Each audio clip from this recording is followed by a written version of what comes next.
હવે આ બે ફોર્મ્યુલાના ઇમ્પોર્ટન્સ શું છે એ સમજીએ.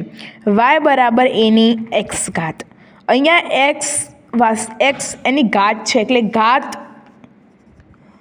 ઘાત શું હોઈ શકે કે ભાઈ ધન, ઋણ કે શૂન્ય હોઈ શકે. એટલે આ બધા નંબર શેમાં આવે કે વાસ્તવિક સંખ્યા મીન્સ કે રિયલ નંબર. એટલે એક્સ શેમાં સમાઈ જાય? રિયલ નંબર આરમાં. એટલે અહીંયા એક્સ વાસ્તવિક સંખ્યા હોઈ શકે છે. એનો બેઝ છે એટલે અહીંયા એ ગ્રેટર દેન 0 છે.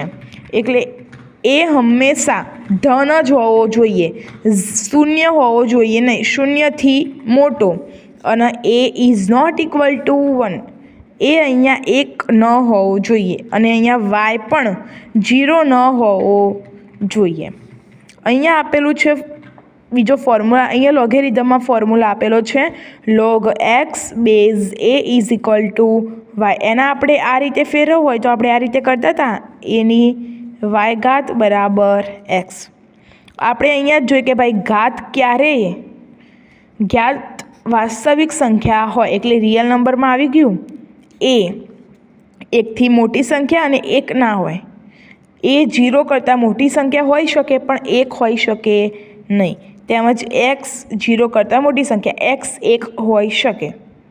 ઓકે, તો આ બે ઇમ્પોર્ટન્સ હતા, આ તમારે યાદ રાખવાના રહેશે.